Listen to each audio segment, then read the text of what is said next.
Well, hello and good afternoon and good morning, everyone, depending on where you're joining us from.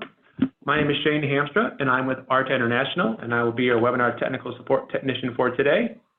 Just want to go over a few things for the Zoom virtual meeting before we get started so you can participate fully. For those of you who have joined, we are making this a meeting where you can join your audio. So please make sure that you are managing your audio there locally, either on your phone or computer microphone, because we would love for you to join in the discussion and answer questions and things like that along the way. As you see on your screen, there will be a PowerPoint presentation, so please let me know if you're not seeing the opening slide right now. I will be watching the chat and answering any technical assistance issues you may have, and also looking in the chat for questions I can submit to our presenters for today. So I will check with you in the chat along the way to make sure that if there's any technical issues. But without further ado, I will hand it over to our presenters for today. Great. Thank you, Shane. And welcome everyone to the Innovative Prosecution Solutions Learning Community Webinars. This is our third webinar in this series. My name is Vanita Embry, and I am in the Court Systems Research Program at RTI International, which is a nonprofit research institute located in Research Triangle Park, North Carolina. I'm joined today by my colleague, Sam Skaggs, who will be facilitating today's conversation with me. Debbie Dawes and Camille Gourdet, who are part of the RTI TTA team, are unfortunately unable to join, but were major contributors to the development of this webinar. As a reminder, RTI's role on this project is support researchers as well as practitioners in carrying out plans to evaluate IPS strategies, be that assessing the implementation of strategies or evaluating the impact of them. Practitioners can be the prosecutors or other entities who are supporting the implementation of the strategies, so that can be the law enforcement, social services, crime analysts, etc. I'd like to acknowledge and express thanks to Equitas, specifically John Wilkinson and Holly Furman, who have been thoughtful leaders of our training and technical assistance team. And I'd also like to acknowledge and thank our BJA grant monitor, Tammy Brown, who I believe might be joining us today. As a housekeeping item, I ask that you mute your phone and then unmute if you have a question or if you're responding to a question.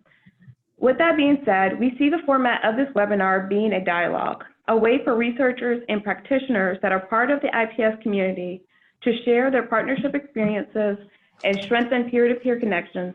So please ask questions as you have them and chime in with your perspectives as you have those to share. If you're having technical difficulties with the webinar, please use the chat box in the webinar platform to describe the problem you're having, and Shane will work to address it. As Shane mentioned, we are recording this webinar and we'll make that recording available on the IPS website. So again, welcome.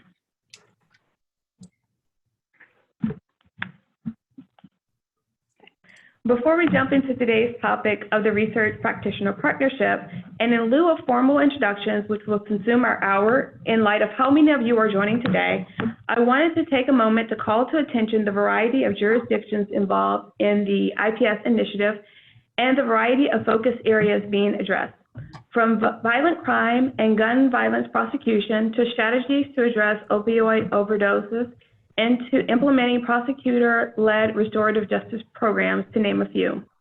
And despite this variety, many IPS projects are taking common approaches such as using vertical prosecution strategies or using new technologies such as Cellbrite to aid investigation on prosecution. Researchers also have some common threads.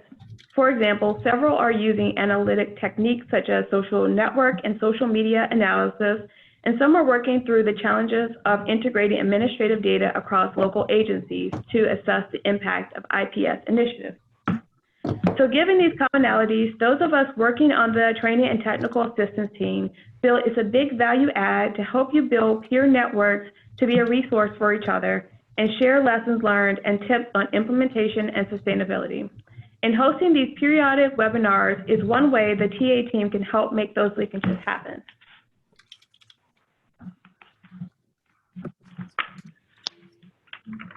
So our overarching goal today is to gain an understanding of what to expect from a researcher-practitioner partnership. Some of you are new to forging partnerships, and others of you have long-standing partnerships, so we expect a good give and take from this group today. We also hope you gain an understanding of the benefits of partnering. Today's webinar is being attended by both practitioners and researchers, so we welcome insights from both partners. Sam Skaggs is going to present some takeaways from our last webinar on implementation measures that relate to today's discussion.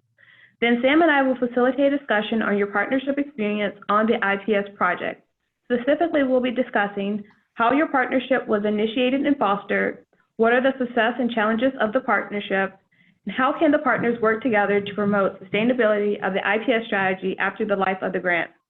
We've asked several of you to share your experiences on each of these topics, but again, we see this as an open dialogue, so please chime in so we can have a full and rich discussion. Before turning it over to Sam, I want to acknowledge that some of you are new grantees, so you're at the early stage of developing your partnership, or some of you might not want to talk about your current partnership. We still want you to be part of the discussion, so feel free to share your perspectives from other research practitioner experiences. Does anyone have any questions before we move on? All right, well, I'll turn it over to Sam. Thank you, Vanita. So first, I'd like to take a moment to summarize lessons learned from our second IPS webinar, which focused on implementation metrics and evaluations, but that also, through discussion, we identified important themes related to researcher-practitioner partnerships. One theme was the importance of partners getting buy-in from all appropriate practitioners and key stakeholders to implement strategies from the beginning of the project. Another theme was that introducing new ideas or practices can sometimes create tension between researchers and practitioners. And we use the example of when law enforcement officers may be resistant to a new idea because they simply don't have the resources to implement the new practice. Another example would be the introduction of a new idea. It may very well pose a change in culture that may not be easily reconciled. Third, it can be challenging to measure IPS-supported interventions in an area where other crime reduction strategies are already being deployed. It's important for partners to share information and context about a particular study site, as well as other interventions being implemented in that area. Relatedly, office or agency policies and practices outside the partnership may change during the collaboration and impact the implementation of the strategy. Participants also acknowledged that the need for privacy and confidentiality can limit a research partner's access to relevant data. For some studies, there may be limitations to the information that can be realistically collected for the IPS evaluation. At the same time, it's important for all partners to be on the same page about the appropriate protocol for accessing data. For example, in some cases, the practitioner will need to be the gatekeeper for accessing data for these projects. So one overarching point here is that it's beneficial to the partnership to have these conversations in the beginning of the project and through the project's period of performance.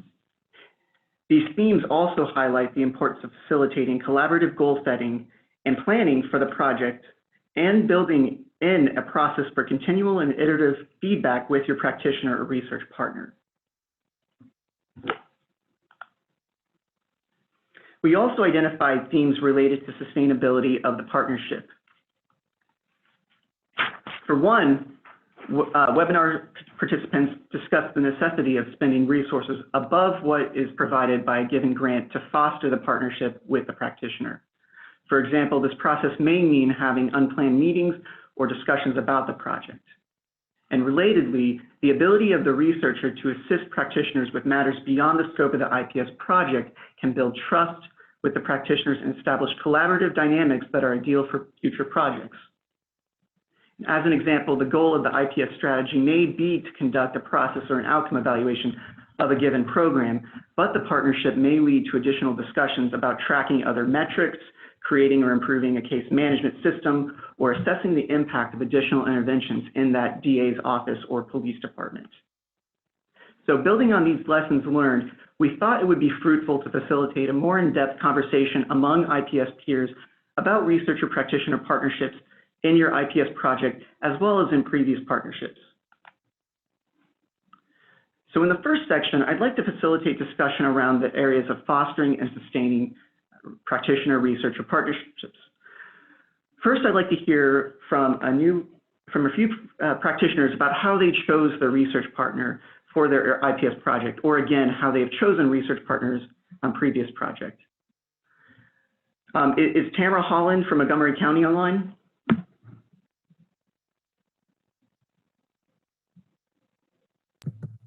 Can you hear me? Yes, we can hear you. Okay, great. Yes, I'm here, and I'm here with Dr. Wren. Okay, so Tamara and Dr. Lin, could you, starting with Tamara, could you speak to how, you chose Dr. Lin as your research partner for this project, and, feel free to bring in your decision to choose other research partners for previous projects.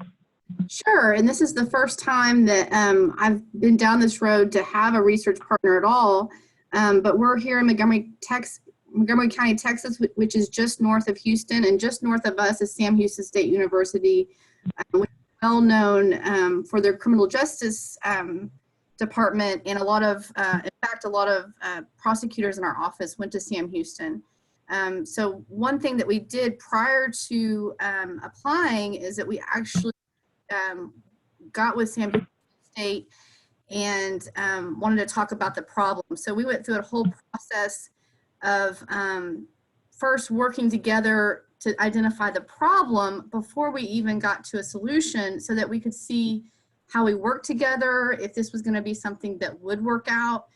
So we spent a lot of time kind of in a prep up to that formal working together in order to make sure that that partnership was going to work. Okay, no, that makes sense. So in thinking about other sites who have previously worked with their research partner, I wanted to ping Karen Schmerler from San Diego County. Karen, are you on? Yes, I am. Yeah, so Karen, you've previously worked with your research partner for your IPS project. Could you talk a little bit about your prior work with your research partner and how you came to continue to work with her? Sure.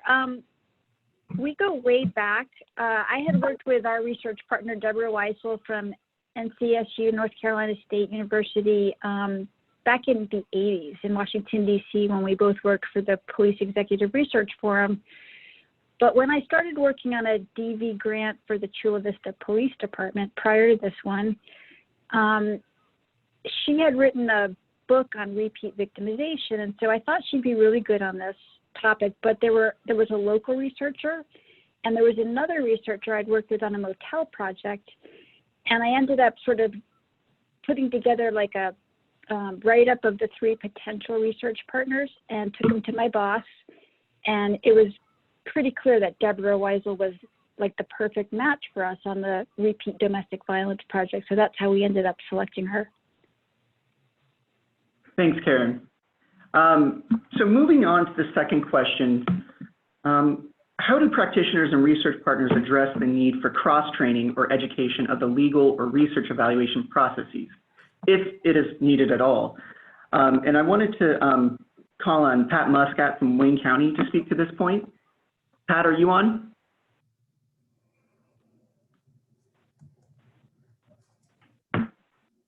Yeah, hi, this is John Casey from Wayne County. Pat couldn't be on today. Okay. Jack, would you feel comfortable speaking to this? Not at the moment, no. That's okay. That's okay. Well, So I suppose just because we're in early days. I'm part of the opioid grant, and we actually just hired our personnel. They're here today too, Tina Ripley and Evan Pazik. So we're very early days going on. We haven't even identified our hot zones yet. So we're in the beginning days of it. I know Pat has more experience with the violent crimes unit, dealing in the 9th precinct with crimes of violence and handguns. That's been ongoing for a while, but our opioid grant is still early days. Okay, that's totally fine. Thanks, Jack. So from the perspective of the research partner, is Matt Kapustin from Cook County on? Yes. Hi, it's Max. I'm on. Hi, Max. Could you, were there any needs for cross-training or education of the legal system there in Cook County for your IPS project? Not too much in the way of cross-training. I would say that there was, our research partner in this endeavor is the Cook County State's Attorney's Office, and they had previously not had many or perhaps any, relationships with researchers at any university. So there was a bit of, I think, initial conversations around, what different research projects might look like and what are some kind of, sort of red lines that the State's Attorney's Office was unwilling to cross, particularly with regard to different sort of evaluation methods, things like randomization, random assignment. There was some, I think, initial sort of, feeling each other out just to see what was possible. And I think, and that you could in some sense consider that sort of a type of cross training where we were educating them a little bit about different evaluation methods, and I think learning from them what sort of restrictions they were operating in that would make some things possible and other things not possible. Thanks, Max. So has anyone else online experienced a similar situation Max described?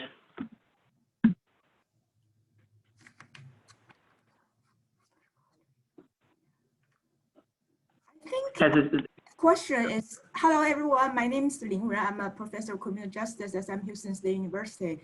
I think this is a very well-pointed question about the cross-training or education of the legal or research evaluation process. As academics, as researchers, we are experts in literature, methodology, and analytic skills. But it's also true from time to time, I found myself unfamiliar with some of the nuances of the actual practices that are not included in the literature. So for example, for this opioid project with ADA Holland, the subject of the laws is outside of my purview. At the very beginning of my collaboration, I found myself a need for the cross-education or training for the legal jargons and prosecution practices. So I can see from my perspective, there's a need for this training from both parties, including practitioners and researchers. Speaking from my own experience, I actually participated in the weekly meeting with ADA Holland and her colleagues for the first year. That has helped tremendously with my learning the prosecutorial and investigative process in action. So from every meeting I attended, I learned something different. So looking back, I would say that there's no magic formula in building a collaborative partnership. But there are three things just came to my mind. One is, be open to learn from each other, have that interactive knowledge exchange and sharing, and also have very open, frequent, and timely communication. And this will help avoid that power imbalances in the research process between researchers and practitioners. Thanks, Ling. And I'm really glad that you spoke up, because I really wanted to direct the next question to you. So from your perspective, how can the practitioners and research partners ensure that they are on the same page in terms of translating the findings from your research? I would like my agency partner, ADA Holland, go first about this question. She has a lot of thoughts to share today. Sure. Oh, sure. So one thing about being on the same page as far as the findings is I was talking to Ling, and I was saying that, as prosecutors, we're not always, we're not trying to just put the person in jail, we're seeking truth.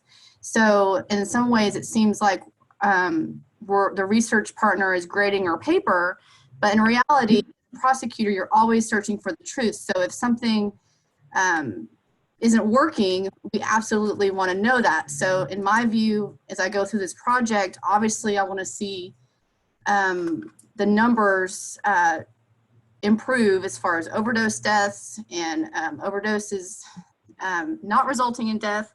But in the end, it's very important that we get an accurate picture of how successful we were. And if we're not, that's still okay. We're just, as prosecutors, we're still searching for the truth. Dr. Ren, do you have anything to add? I really appreciate Holland's commitment to finding the truth. So not just to convict, but to find the truth and to see justice is done. I also appreciate her respect to research independence and her belief in the power of data. So we actually discuss in great detail and in great length about how we are going to conduct our outcome evaluation as well as process evaluation. So Holland and I, we agree upon 3 words: guidance or guideline for this upcoming outcome evaluation. So these 3 words include relational, contextual, and relative. Do you want me to go in depth to explain those 3 words, or do we have time for that? I'm not sure we have time, but I really do appreciate for going into that. I think we'll probably need to move on to the next slide. Sure. But thank you so much, Tamara and Dr. Wren. So continuing with the theme of initiating and fostering researcher-practitioner partnerships, I have a few additional questions. I was first hoping to hear more about some of the competing needs or interests among criminal justice practitioners that has impacted a researcher-practitioner partnership in the past. And so I was hoping to hear first from Chad Posick from Chatham County. Chad, are you on? Yeah, I'm here. Can you hear me? Yes. Oh, excellent. Great. So yeah, this is Chad Posick from Georgia Southern University, and we have a researcher-practitioner partnership set up with the Savannah-Chatham District Attorney's Office. And the district attorney had been a graduate of Georgia Southern University, so she reached out to us and to me to be the research partner on this.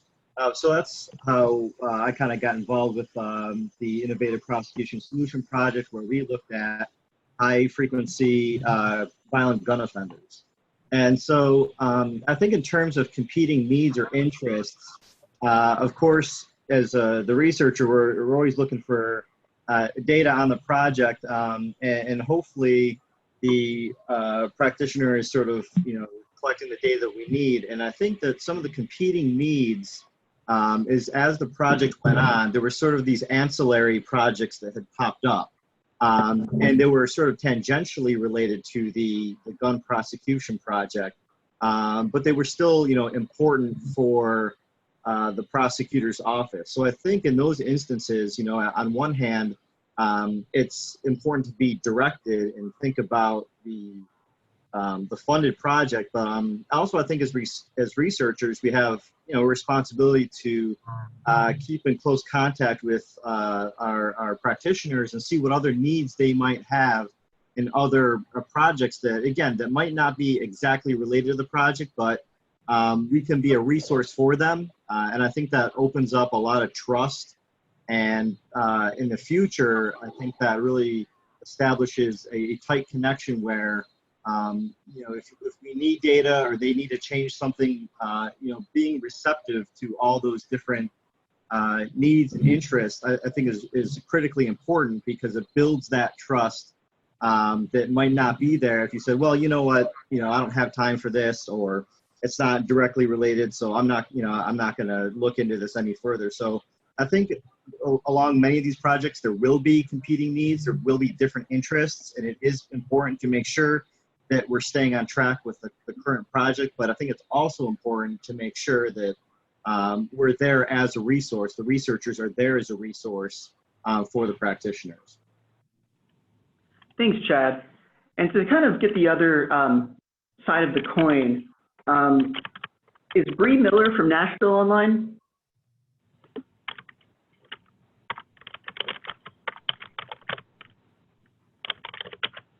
How about Chelsea Holden from St. Louis?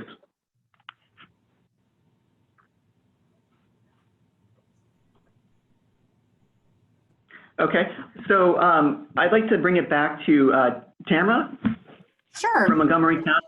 Yeah, could you talk a little bit about, from your perspective, some of the competing needs and interests that you experience in terms of the work that you do? And I think you touched on some of these themes in your last response. Some of the competing needs. Well, as far as obviously well, one thing is money. So we're talking about money for prosecuting versus, hiring experts, technology, and then also one of our we also need money for the data, and it's kind of two competing situations because the data we need is going to show how well we're doing, and we want to keep doing this. However, we still have our number one goal, which is to prosecute and do it in a professional and have a good outcome. So that's one thing.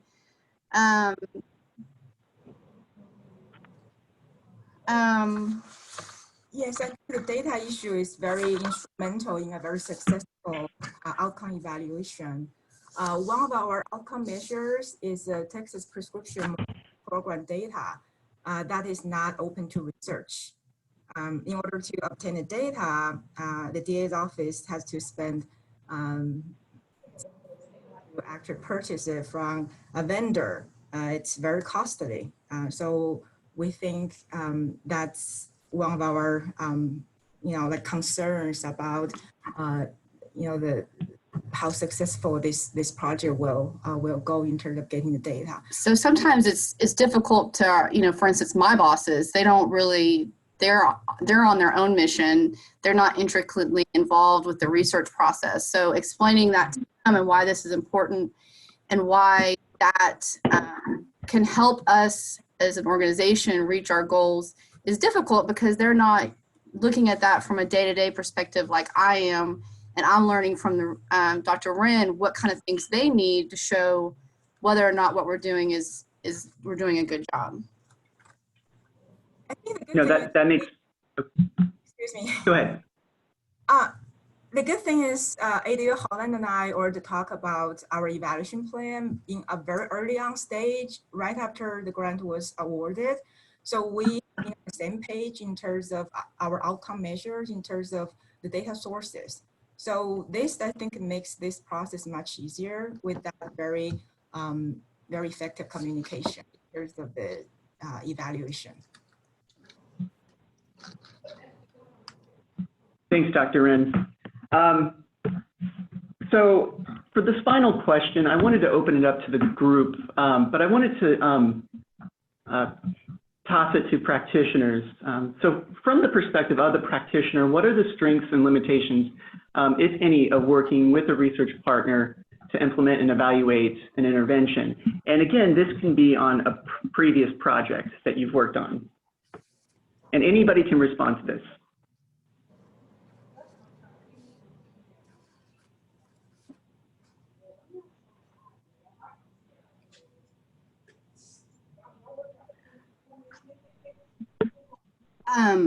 This is Tamara Holland from Montgomery County. I could say from one of the strengths is obviously I don't have time to read articles or actually kind of learn about different jurisdictions.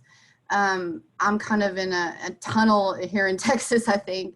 And so one of the greatest benefits I see is that Dr. Wren is able to provide me with, hey, look at this, look what this different jurisdiction is doing, look at this different article. And it's been very enlightening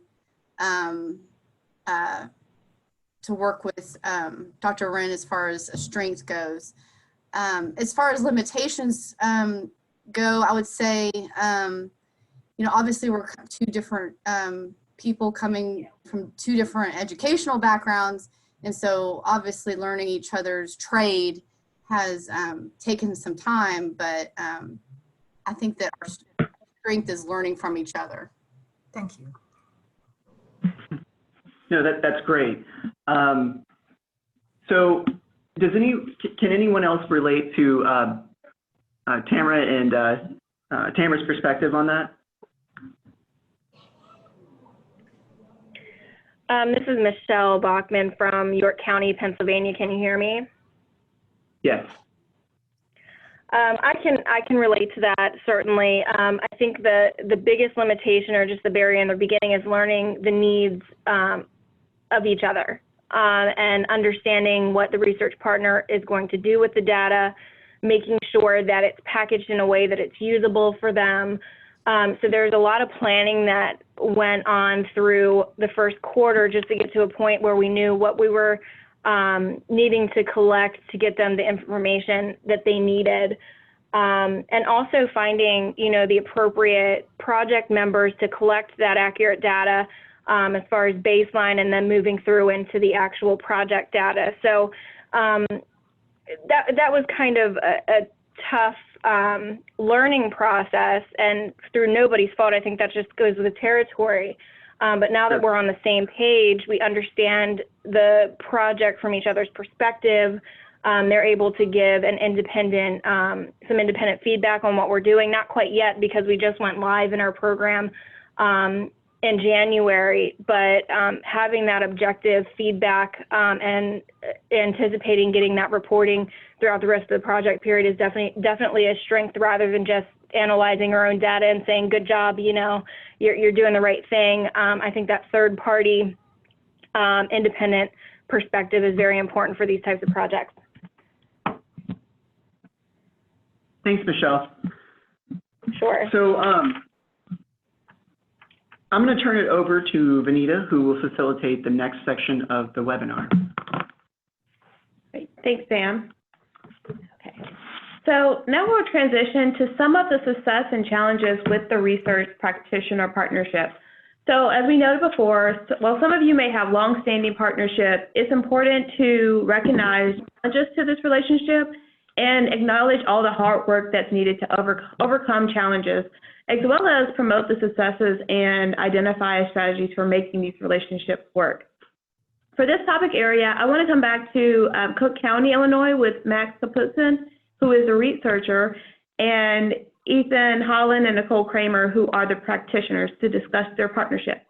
So Max Kaputzen, can you start by describing some of your successes with working with practitioners now or in the past? Sure, yeah, I'd be happy to. So we actually, even before we started working closely with the State's Attorney's Office, we had been partnering with the Chicago Police Department here in Chicago.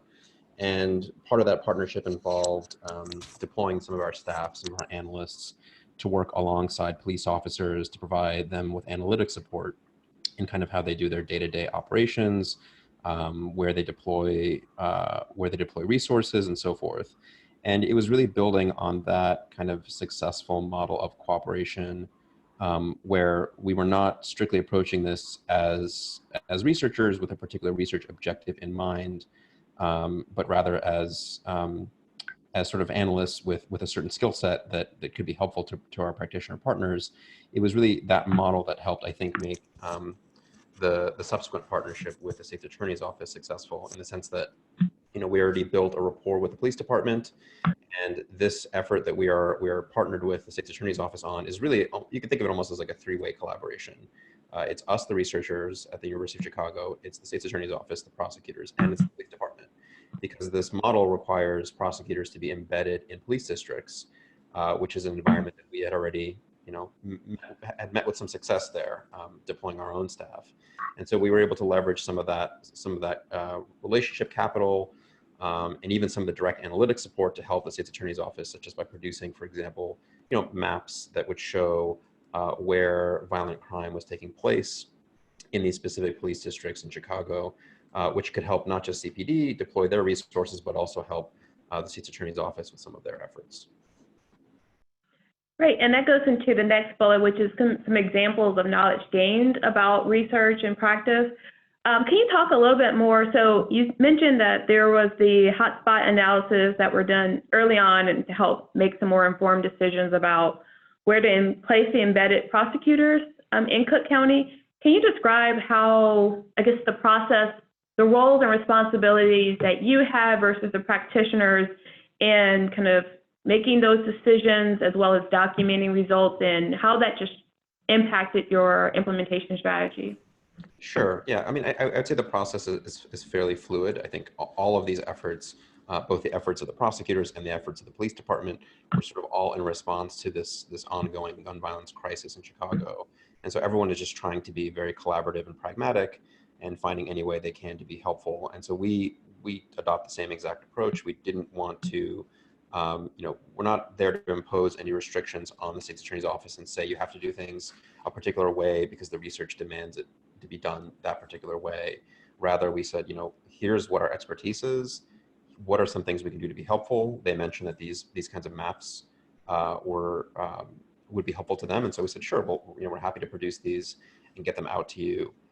Just as another example of how, how this kind of collaboration kind of organically evolves, we were doing some analysis of police department data and noticed a trend where the districts that had these embedded prosecutors happened to see more arrests for a particular class of gun possession, a specific kind of gun possession charge, more so than districts that did not have these prosecutors. And we noticed a pretty clear trend that since the prosecutors were embedded in these districts, we started to see more and more arrests of these types. So we shared that finding with the state's attorney's office because we felt they would probably be interested in knowing, and they found that quite compelling too. So even though the actual evaluation is still underway, they were able to share this kind of preliminary finding more broadly, just to sort of reiterate to the public that there is this partnership going on and that it may in fact be changing some practices on the ground with regard to how law enforcement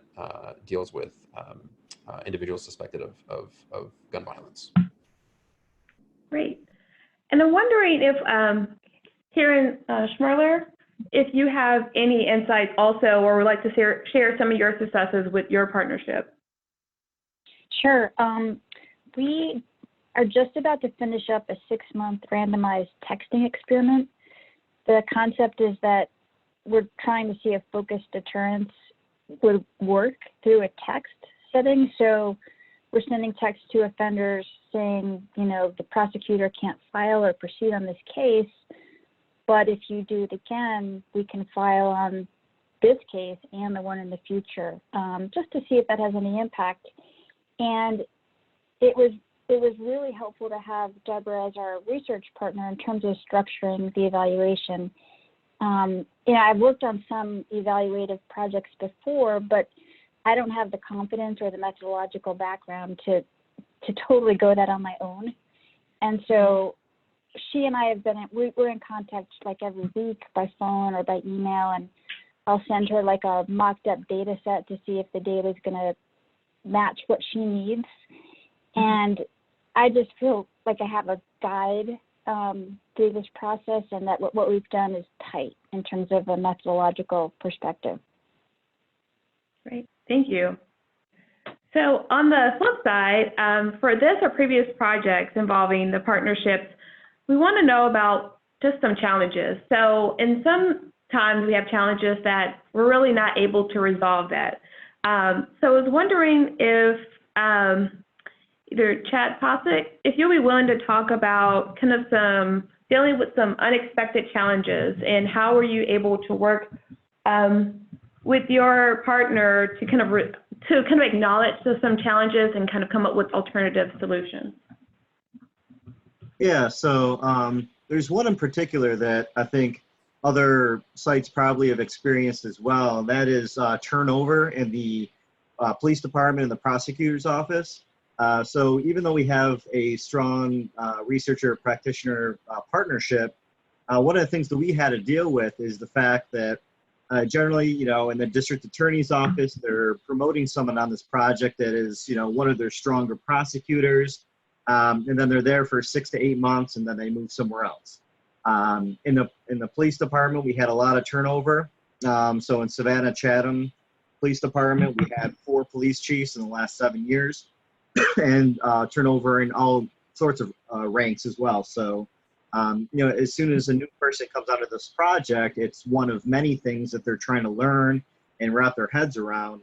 And so, I think one of the things that we did to kind of, work with this, or a solution that we had, is really to come up with a, double-sided piece of paper that looked at the, it ran down the purpose of this project, what we were currently doing, some of the statistics around, is this working, is it not working, what are we finding about gun violence in Savannah? So it really allowed them to say, hey, look, this is a very important project. Here's how we can kind of get you up to date. And once they had that, in many of our partners, again, the police department, even in the community, unfortunately, we had 2 people that worked very close with us in the community that passed away during this project. So, new people would come on, and I think it really helped them to have something quick and easy that they could look at, get sort of up to date, and then once they knew the importance of the project, can kind of dive a little bit deeper with us, but they were kind of informed from the get-go about what we were doing. So that turnover was one of our biggest challenges, and that was a workable solution that we came up with to kind of counteract that. Great, thank you. Does anyone else willing to share some challenges and how they use their partnership either to come up with a workable solution or just acknowledge this was a challenge and come up with alternative solutions or alternative strategies?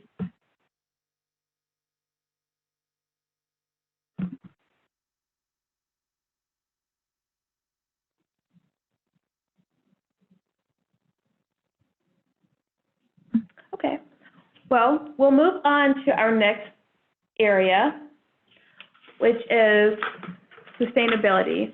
So kind of close out the webinar, we really wanted the last topic area to center around promoting sustainability.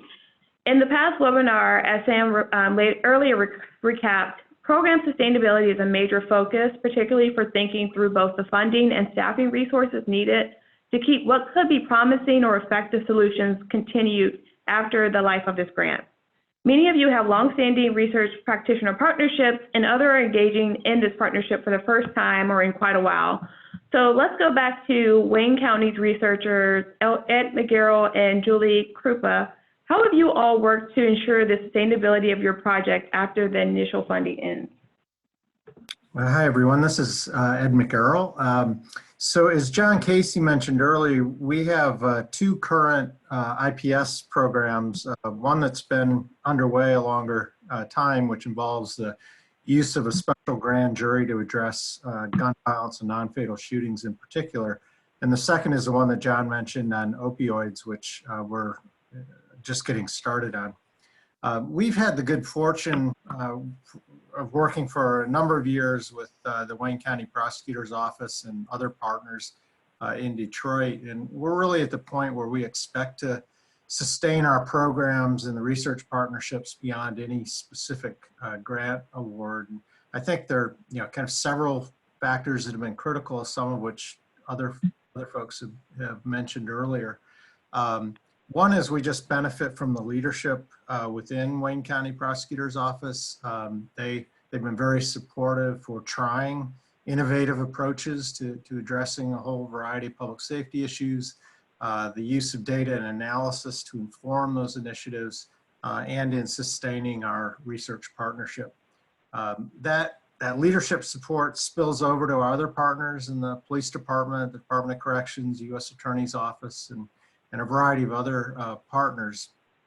And I think, by having, just some simple things, having regular meetings in which we, all stay in conversation with one another, where we present data and analysis can inform those strategies, but we also hear from our practitioner partners, the kind of questions they have, or sometimes it's a question related to our analysis that, prompts new analysis that can be informative for the full partnership and strengthen our research. We kind of think about it as both practice-informed research and research-informed practice. Similar to the Chicago experience, we've had embedded student analysts, and I think that's really helped us to sustain these efforts.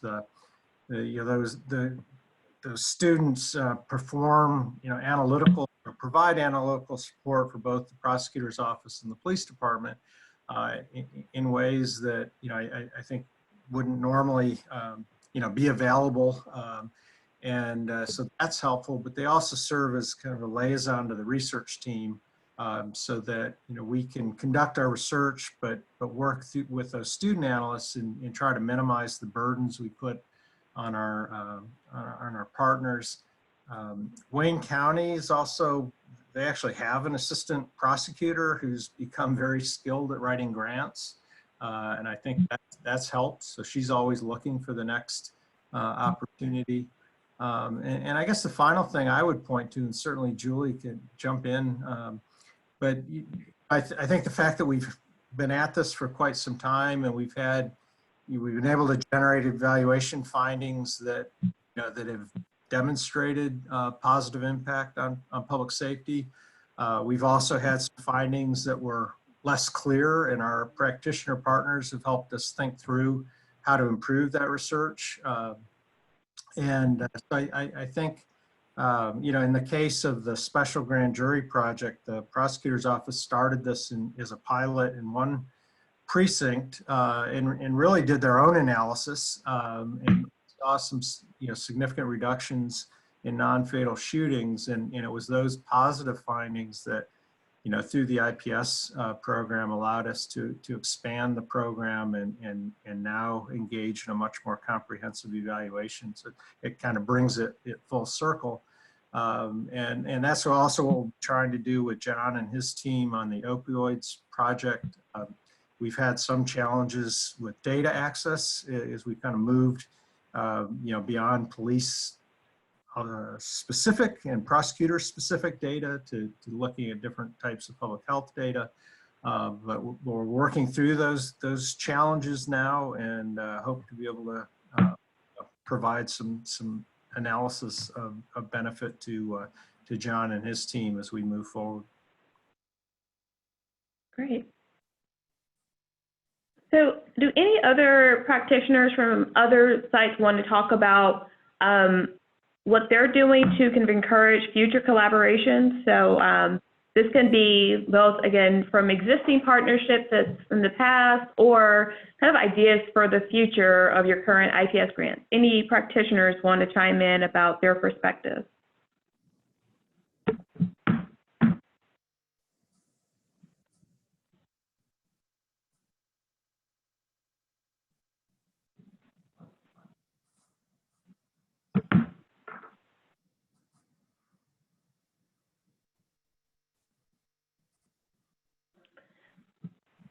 Okay.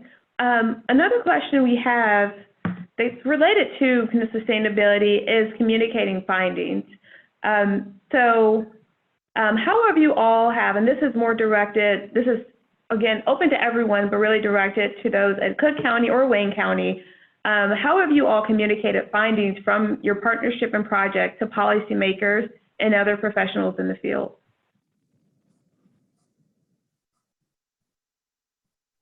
So this is Max from the University of Chicago here in Cook County.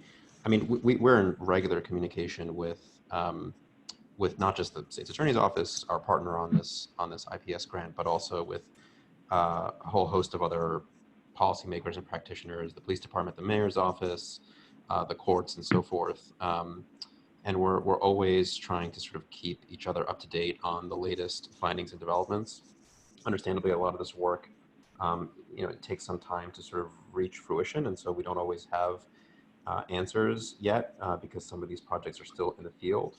But nevertheless, I mean, we regularly try to kind of use our function as not just researchers, but also as, I guess you can call it, conveners, to get folks in a room and share what we're learning, and also to be supportive of similar efforts that are run by the policymakers themselves. Like, for example, in Cook County, the police department here holds a regular every quarter meeting just focused on the prosecution of gun cases, and they invite the prosecutors and the sheriff's office and the prisons and the jails and everybody else who sort of remotely sort of touches the subject into a room. It's not open to the public. It's a forum where they can speak a little bit more freely. And we provide a lot of the data and analytic support to that effort, just sort of responding to what their requests are and providing them analysis so that they could have a conversation that's grounded in facts. Are there any particular ways that you, I think, strategies for disseminating this information for policymakers or lay audiences? Have there been any techniques you've used that you felt have been successful? I would say for non-technical audiences, I mean, we often try to produce things like, I guess you might call them policy briefs or other sort of short documents that summarize in non-technical terms any findings that we're seeing. We have occasionally hosted, events that are more kind of open to the public. We've written op-eds on a couple of occasions, but that's more rare. I think that's still an area where we're still figuring out the best sort of method to do this. Another one I'll also mention is that very often journalists in Cook County, when they're working on a story that relates to criminal justice or questions that we work on, we're often sort of willing to sort of talk to them on background and provide them with our time and our expertise to try to answer any questions they may have, just so that the journalism that they produce is of higher quality. This is McGarrell from Wayne County in Detroit. I agree with the comments that were just offered, and the only other couple things that I would share with this current IPS project, we are developing a detailed report describing, in this case, the intervention is a special grand jury. That you can't really get into the details, but that's part of the point of developing this descriptive report, where the researchers on the webinar would think about this as a combination of a logic model and a process evaluation. And what we're really trying to do is tell the story of how this model, what it looks like, what it looks like, how it works, to kind of open up the black box of what this intervention is all about, that obviously will also relate to our outcome evaluation.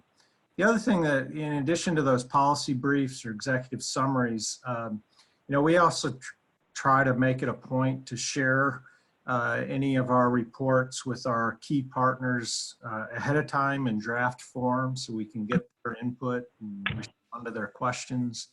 And the final thing I'd mention that I just think has helped us with sustainability is we've had the opportunity where myself or another member of the research team working with our Wayne County prosecutors partners have participated in different national conferences, and I think when we co-present in that way, I think it demonstrates kind of our commitment to the practitioner-researcher partnership, and it kind of reaffirms our partnership in a way that I think just reinforces the sustainability of our relationship.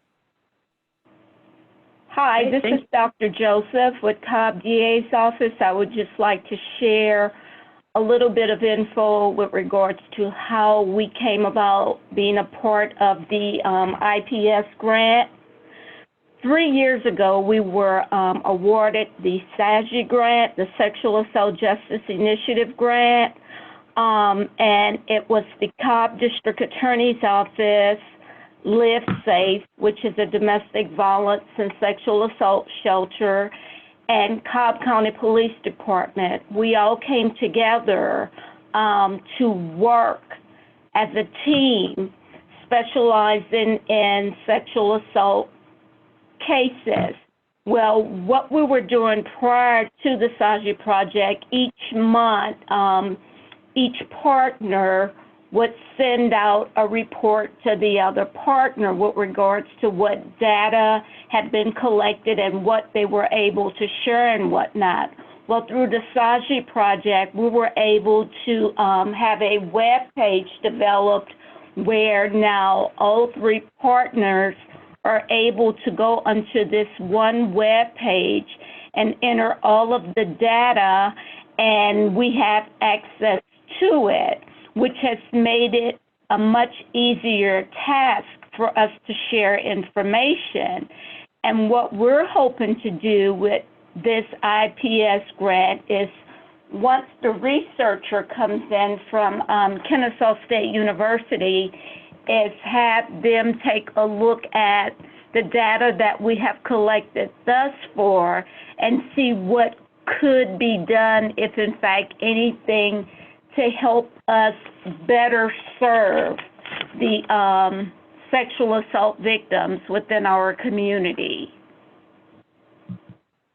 Perfect. Thank you so much for sharing what your site is doing. I know we're getting close to the hour, so I want to toss it back to Sam to wrap things up.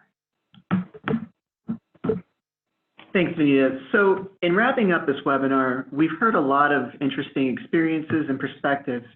We thank you for contributing your time today to talk with us and your IPS peers. For next steps, we're going to summarize discussion takeaways from this webinar and then distribute them to this group. I also wanted to mention that the webinar itself will be posted on the IPS website, on Equitas's website. Any topics for further discussion will be researched. We will be hosting another webinar within another 2 to 3 months, and we were interested in hearing from you all about any topics that you would be interested in hearing about. And we have a couple minutes, but just to toss it out to the group, does anyone have any thoughts about additional webinar topics that you would like to see as the focus of the next webinar?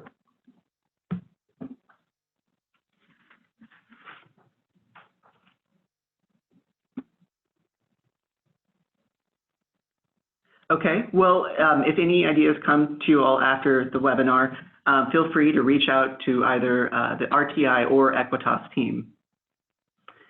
And then are there any additional or final questions or comments before we log off today?